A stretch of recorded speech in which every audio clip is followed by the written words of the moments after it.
ഇവൻ എത്ര സ്നേഹത്തോടെയാണോ ഞങ്ങളുടെ രണ്ടുപേരുടെയും പേര് ഷോർട്ട് ചെയ്ത് റെഡിയാക്കിയത്, അത്ര സ്നേഹത്തോടെ തന്നെ ഞാൻ ഇത് ഇട്ടോണ്ട് വന്നതും. തന്നതിന് ശേഷം ഞാൻ എന്തിനാ നോക്കണേന്നുള്ള പോലെ കെയർ ചെയ്യുന്നത് പോലും ഇല്ലല്ലോ. എന്തൊരു ദുഷ്ടനാ ഇവൻ. നോക്കിക്കൊണ്ടിരുന്ന ഞാൻ വിടൂ? ഞാൻ പണ്ടേ അങ്ങനെയാ. പിന്നെ ഇപ്പോഴത്തെ കാര്യം പറയണം, ഇവൻ ഇത് കാണുന്നവരെ ഞാൻ വിടില്ല.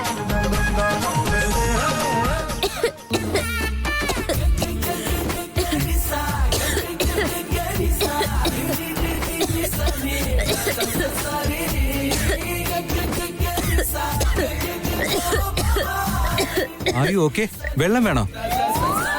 വേറെ എന്തൊക്കെയാണല്ലോ ഇവൻ കെയർ ചെയ്യുന്നത്. സബ്ജക്ട് നോക്ക്. നിന്നോടല്ലേ ചോദിച്ച വെള്ളം വേണോന്ന്? വേണ്ട, എന്റെ ചുമയൊക്കെ പോയി, കുഴപ്പമില്ല. ഏർലി മോർണിംഗ് പുറത്തു വന്നതല്ലേ, നല്ല തണുപ്പും ഉണ്ട്. ചിലപ്പോ അതാവും നിനക്ക് ചുമ തുടങ്ങിയത്. നമ്മൾ അത്ര ദൂരമൊന്നും വന്നില്ല, തിരിച്ചു പോയാലോ? എടോ മിസ്റ്റർ കള്ളച്ചെറുക്ക, നീ തന്ന ബ്രേസ്ലെറ്റ് ഞാൻ എത്ര സ്നേഹത്തോടെ ഇട്ടിരിക്കുന്നേ നോക്ക്. ഇതൊന്ന് കാണാൻ വേണ്ടി ഞാൻ ഇത്രയൊക്കെ ചെയ്തേ. നീ ആണെങ്കിൽ പക്ക പ്രൊഫഷണലായിട്ട് എന്തൊക്കെയോ ചെയ്തോണ്ടേയിരിക്കുന്നു.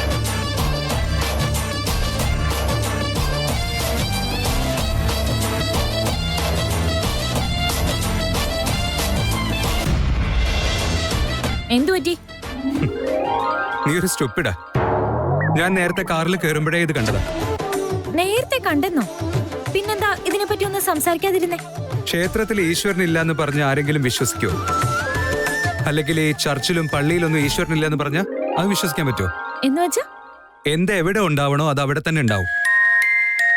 ഈ ബ്രേസ്ലെറ്റ് കിടക്കേണ്ട സ്ഥാനത്ത് തന്നെ ഇപ്പൊ കിടക്കുന്നത്. അത് ഞാൻ എന്റെ ഹൃദയസഖിക്ക് കൊടുത്ത ആദ്യത്തെ ഗിഫ്റ്റാണ്. അതിനെപ്പറ്റി ഞാനെങ്ങനെ പുകഴ്ത്തി പറയാ? ഇപ്പൊ നിനക്ക് സന്തോഷായോ? എനിക്ക് നിന്നെ വേണ്ട. അയ്യോ, ഇപ്പൊ എന്തു പറ്റി? ഒന്നുമില്ല, ഞാൻ കരുതിയതിനേക്കാളും ഒരുപാട് സ്പെഷ്യലാ നീ. ഒരു സമയത്ത് പോലും നീ നോർമൽ ആയിട്ടിരിക്കില്ല അല്ലേ? നോർമലായി പോയാ മഹാ ബോറായി പോ. നമ്മുടെ കല്യാണമൊക്കെ കഴിഞ്ഞ് നമുക്ക് 2-3 കുട്ടികളൊക്കെ ആയി. അവരുടെയും കല്യാണം കഴിഞ്ഞ് അവർക്ക് 2-3 കുട്ടികളായി. പല്ലൊക്കെ പോയി മുടിയൊക്കെ നരച്ച് മയിക്കുന്നതിന്റെ അവസാന നിമിഷം വരെ നിനക്ക് എന്നോടുള്ള ക്യൂരിയോസിറ്റി കുറയാൻ പാടില്ല. അപ്പോഴേ ലൈഫ് നന്നായിട്ടിരിക്കും. നീ കൂടെ ഉണ്ടെങ്കിൽ എല്ലാം നന്നായിരിക്കും. കാരണം നീ എനിക്ക് എപ്പോഴും എവർഗ്രീനാ, ഞാൻ സ്പെഷ്യലുമാണ്.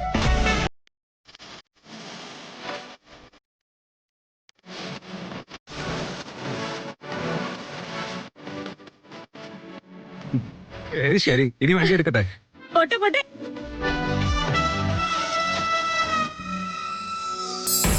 ആദ്യം മോളെ ആഹാരം കഴിച്ചിട്ട് പോകുമോളെ. വേണ്ട അച്ഛാ, അവിടെ എത്താൻ ലേറ്റ് ആവും. ലേറ്റ് ആവുന്ന കരുതി വിശന്ന് എങ്ങനെയാ മോളെ പോകുന്നേ? ഞാൻ നിന്നെ ഡ്രോപ്പ് ചെയ്യാം. നീ സമാധാനമായിട്ട് ആഹാരം കഴിക്കേ, ഇല്ലെങ്കിൽ അസിഡിറ്റി ഉണ്ടാവും. നീ ഇപ്പൊ എവിടെ പോവാ? ആദ്യം പ്രമീളയുടെ മകൾ അഞ്ജുവിന്റെ ചടങ്ങിന്. എന്തൊരു നോൺസെൻസ് ആയി പറയുന്നത്. ഇതില് നോൺസെൻസ് എന്താ അമ്മേ? പിന്നെ അല്ലാതെ. അല്ല, നിന്റെ ഭർത്താവ് അവിടെ പോയത് കൂടാഞ്ഞിട്ടാണോ നീയും അവിടേക്ക് പോകുന്നത്? അതൊരു ചടങ്ങല്ലേ അമ്മേ, അവർ ക്ഷണിച്ചു, അതുകൊണ്ട്. എന്ത് ചടങ്ങ്? ഇന്നത്തെ കാലത്ത് ആരാ ഇങ്ങനെയുള്ള ചടങ്ങുകളൊക്കെ ചെയ്യുന്നത്? നാണക്കേടാവില്ലേ? അവിടെ പോയി കുത്തിയിരിക്കാൻ നിനക്ക് നാണമില്ലേ ആദ്യ? അത് മാത്രമല്ല, അന്ന് നിനക്ക് തലച്ചുറ്റലുണ്ടായപ്പോ റെസ്റ്റ് എടുക്കണമെന്നല്ലേ ഡോക്ടർ നിന്നോട് പറഞ്ഞിരിക്കുന്നത്? ഇതുപോലുള്ള നോൺസെൻസിനൊന്നും നീ പോകേണ്ട ഒരു ആവശ്യവും ഇല്ല ആദ്യ. അങ്ങനെയല്ല അമ്മേ, അവിടെ എല്ലാവരും ഉണ്ടല്ലോ, അപ്പൊ എനിക്കും അവിടെ പോണം തോന്നി. പ്ലീസ് അമ്മേ, ഞാൻ പോയിട്ട് വരട്ടെ. നോക്കാദ്യ, നിന്റെ ഡെലിവറിക്ക് നീയായിട്ടൊരു കോംപ്ലിക്കേഷൻ ഉണ്ടാക്കാൻ നിൽക്കരുത്. നിന്റെ കുഞ്ഞിന് കുഴപ്പമൊന്നുമില്ലാതെ ഹെൽത്തി ആയിട്ട് ഇരിക്കണമെന്നുണ്ടെങ്കിൽ ഈ ഭ്രാന്ത് പിടിച്ച സ്വഭാവം കളഞ്ഞിട്ട് ഞാൻ പറയുന്നത് അനുസരിക്ക്, കേട്ടല്ലോ?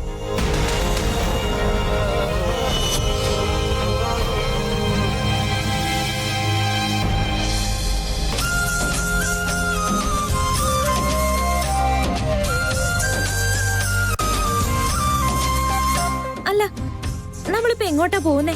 എന്റെ മുത്തശ്ശി പറഞ്ഞിട്ടുണ്ട്, നമ്മൾ എവിടേക്കെങ്കിലും ഇറങ്ങാൻ പ്ലാൻ ചെയ്താൽ എങ്ങോട്ടാന്ന് ചോദിക്കരുത്. ഇതാ ഇപ്പൊ നന്നായത്. നിങ്ങൾ ഇപ്പോഴും ഇങ്ങനെയുള്ള കാര്യങ്ങളൊക്കെ വിശ്വസിക്കുന്നുണ്ടോ? എനിക്ക് പണ്ടൊന്നും ഒരു കാര്യത്തിലും വിശ്വാസം ഇല്ലായിരുന്നു. പക്ഷെ ഞാൻ നിന്നെ എന്നാണോ സ്നേഹിക്കാൻ തുടങ്ങിയത്, അന്ന് തൊട്ട് ഞാൻ ഇങ്ങനെയായി. നിന്നെ പോലെ ഞാനും ഓരോന്നിലും വിശ്വസിക്കാൻ തുടങ്ങി. അതെന്താ അങ്ങനെ പറഞ്ഞത്? കാരണം നമ്മൾ ആരെങ്കിലും സ്നേഹിക്കാൻ തുടങ്ങി കഴിഞ്ഞിട്ടുണ്ടെങ്കിൽ നമ്മളെ സ്നേഹിക്കുന്ന ആൾക്കാരെ നമ്മളെക്കാൾ കെയർ ചെയ്യാൻ തുടങ്ങും. ആദ്യമൊന്നും എനിക്കൊന്നും സംഭവിക്കില്ല, ഇനിയിപ്പോ എന്തെങ്കിലും വന്നാൽ തന്നെ അതെല്ലാം ഞാൻ തരണം ചെയ്യൂ എന്നുള്ള ശക്തി ഉണ്ടായിരുന്നു മനസ്സിന്. എന്നാ എപ്പോ തൊട്ട് ഞാൻ എന്നുള്ളത് നമ്മളായിട്ട് മാറുന്നുവോ ആ സമയം തൊട്ട് നമ്മുടെ കൂടെയുള്ള ആള് സേഫ് ആയിരിക്കണം. അയാൾക്ക് വേറെ ബുദ്ധിമുട്ടൊന്നും ഉണ്ടാവാൻ പാടില്ല എന്നുള്ള ചിന്ത. അയാൾക്ക് എന്തെങ്കിലും സംഭവിക്കുമെന്നുള്ള ചിന്തയില് കുറച്ച് ഭയം കൂടെ ഉണ്ടായിരിക്കും. അപ്പൊ മുതലാ നമുക്ക് വിശ്വാസമില്ലാത്ത പല കാര്യങ്ങളും വിശ്വസിച്ച് കുഴപ്പമൊന്നും വരാതിരിക്കാൻ ഫോളോ ചെയ്യും. നന്നായിട്ടുണ്ട്. I like it. താങ്ക്സ്. ശരി, വണ്ടി ഒന്ന് നിർത്തിക്കേ. അതെന്തിനാ? നിർത്താൻ പറഞ്ഞാ നിർത്തണം, അത്ര തന്നെ.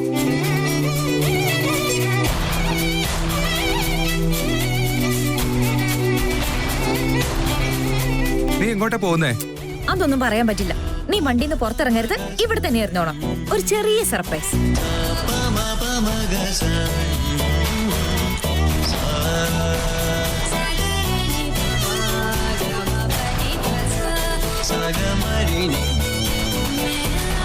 ഈ സമയത്ത് ഇങ്ങോട്ടേക്ക് വരുന്ന ഇവക്ക് അറിയില്ലായിരുന്നല്ലോ. പിന്നെ എന്ത് സർപ്രൈസ് അവള് പ്ലാൻ ചെയ്തിരിക്കുന്നത്?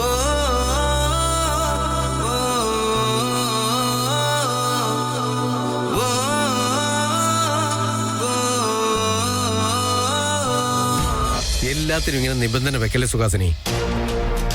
ഇവൾ ഇത്രയും ദിവസം വീട്ടിൽ റെസ്റ്റിലായിരുന്നല്ലോ. ഇപ്പൊ അവൾക്ക് പോകാനായിട്ടൊരു ആഗ്രഹം തോന്നി. പ്രഗ്നൻസി ടൈമല്ലേ, ആഗ്രഹങ്ങളൊക്കെ നടത്തി കൊടുക്കണമെന്നല്ലേ പറയുന്നത്. നിങ്ങൾ എന്തറിഞ്ഞിട്ടാ ഇങ്ങനെയൊക്കെ വിളിച്ച് പറയുന്നത്? വെറുതെ ഇടയ്ക്ക് കയറി ഓരോന്ന് പറയാൻ വന്നോളൂ.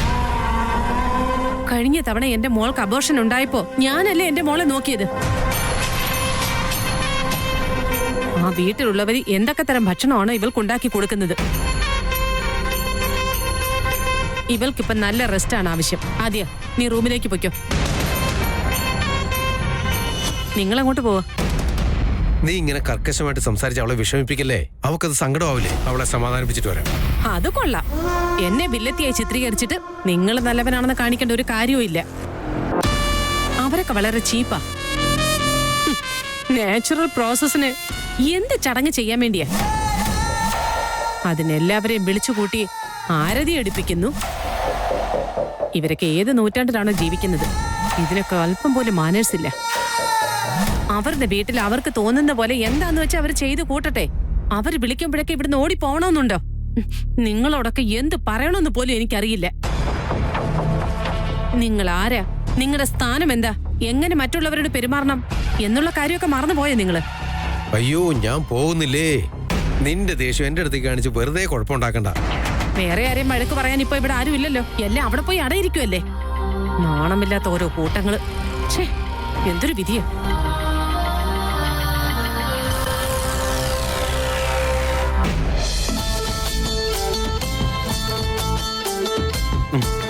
ഇതൊക്കെ എന്താ? ചൂടുള്ള നല്ല മയമുള്ള വെണ്ണ ഇഡലി. ഓ, നിനക്ക് ഈ ബാഗ് കണ്ടിട്ട് കൺഫ്യൂഷൻ ആയല്ലേ? ചെറിയ കടയല്ലേ, അതുകൊണ്ട് കിട്ടി ചെറിയൊരു കവറിൽ അങ്ങിട്ട് തന്നോ, അത്രേ ഉള്ളൂ. അല്ല, നിന്റെ വാലറ്റ് ഇവിടെ ഇരിക്കുക, ഫോൺ ഇവിടെ ഇരിക്കുക, പിന്നെ എങ്ങനെ ഇത് പേ ചെയ്തേ? അത് ഞാനും അതിഥി എപ്പോഴും അവിടെ പോകാറുണ്ടല്ലോ. ഞാൻ ഒരു പ്ലേറ്റ് കഴിക്കുമ്പോഴേക്കും അവൾ ഒരു 8 പ്ലേറ്റ് കഴിച്ചിരിക്കും. അതുകൊണ്ട് എല്ലാം കൂടെ ചേർത്ത് മാസത്തിൽ ഒരു ദിവസം കൊടുക്കും, അത്രേ ഉള്ളൂ. അതെല്ലാം ഓക്കെ. എന്നാലും ഇത്ര നേരത്തെ ഈ ഇഡ്ഡലി?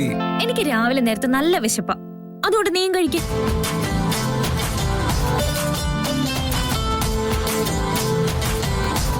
അയ്യോ, കുറച്ച് താഴെ പോയല്ലോ, അത് കുഴപ്പമില്ല.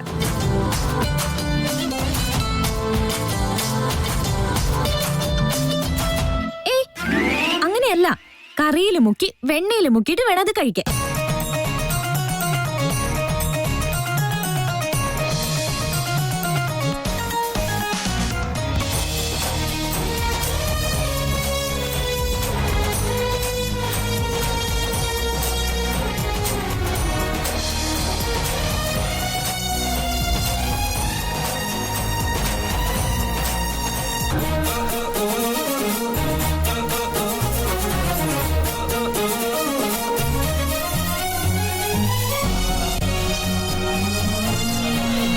Yeah, it's really yummy.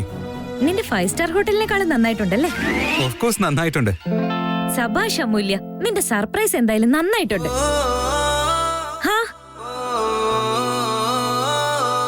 എന്താ ചായ കുടിച്ചോ? എനിക്കിപ്പോ ഒന്നും വേണ്ട, നീ തന്നെ കുടിച്ചോ.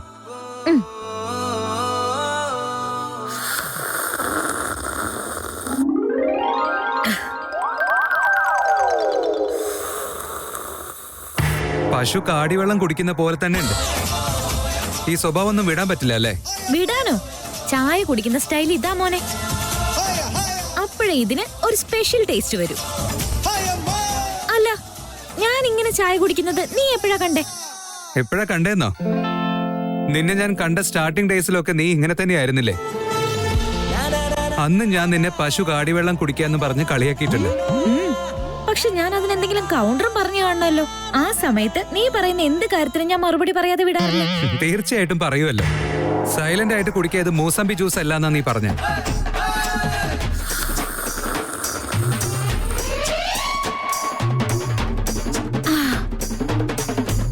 സൗണ്ട് ഉണ്ടാക്കാതെ കുടിച്ചൂടെ നിനക്ക്? കസ്തൂരി മാൻ അറിയില്ലല്ലോ കസ്തൂരിയുടെ മണം. സൗണ്ട് ഇല്ലാതെ കുടിക്കുക ഇത് മൊസംബി ജ്യൂസ് ആണോ? ഇത് നോക്ക്. ആണല്ലേ, കറക്റ്റ്. സൗണ്ട് ഇല്ലാതെ കുടിക്കാൻ ഇതെന്താ മൊസംബി ജ്യൂസ് ആണോ? അല്ല, ഞാനെന്ന് പറഞ്ഞ ഡയലോഗ് വരെ നീ ഇപ്പോഴും ഓർത്തിരിക്കുന്നുണ്ടല്ലോ. ഓഫ് കോഴ്സ്, ഞാനൊരു ബിസിനസ് മാൻ അല്ലേ? ഡേ കിടക്കണം. റൊമാൻറ്റിക് ആയിട്ട് എന്തെങ്കിലും പറയൂന്ന് വിചാരിച്ചപ്പോ ബിസിനസ് മാൻ ആണത്രേ, ബിസിനസ് മാൻ. നിന്നെ ഞാൻ പ്രേമിക്കുന്നൊന്നും അന്ന് എനിക്ക് അറിയില്ലല്ലോ. പക്ഷെ പിന്നെ എപ്പോഴോ, ചിലപ്പോ അതിനുശേഷമായിരിക്കും എനിക്ക് നിന്നോട് ഫീലിങ്സ് എന്തെങ്കിലും തോന്നിയത്. നീ ഒരിക്കലും ഒരു അമ്മൂമ്മയെ റോഡ് ക്രോസ് ചെയ്യാൻ സഹായിച്ചിരുന്നില്ലേ? അന്ന് നീ ഒരു റോസ് ആൻഡ് ഗ്രീൻ ധാവണിയെ ധരിച്ചിരുന്നത്. അന്നല്ലേ അറിയാതെ തലയൊന്ന് ഇടിച്ചപ്പോ പിന്നെയും കൂട്ടിമുട്ടിക്കണമെന്ന് പറഞ്ഞത്. ഇപ്രാവശ്യത്തെ ന്യൂ ഇയർ പ്രോഗ്രാമിന് മുന്നേ എന്നാ തോന്നുന്നേ.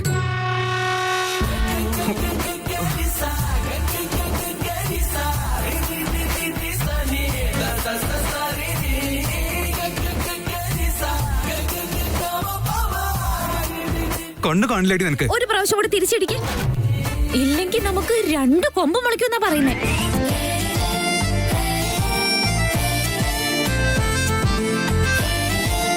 നീ എന്താ ഇങ്ങനെ നോക്കുന്നേ? ടീ കുടിക്കേ, തണുത്തു പോണ്ട. എന്റെ പുന്നാര കളച്ചെറുക്ക്.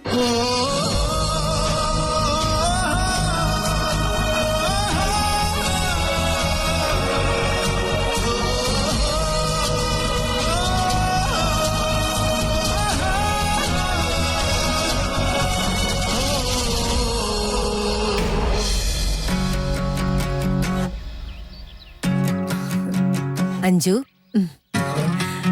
അഞ്ജു,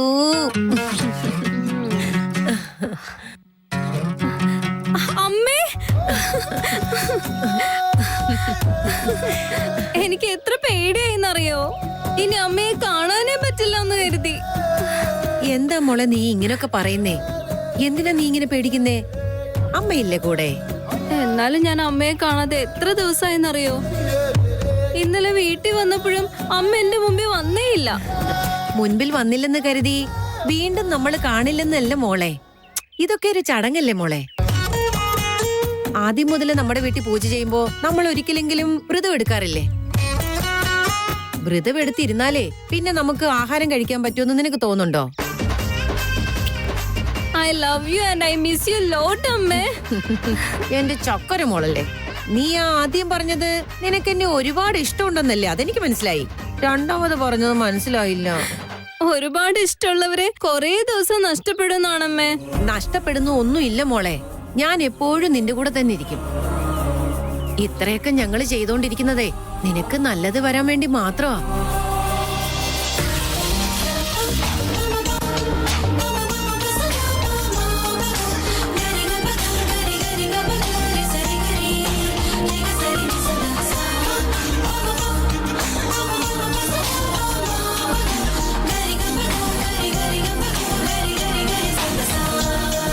ഇവിടെ എന്തിനാ വണ്ടി നിർത്തിയത്?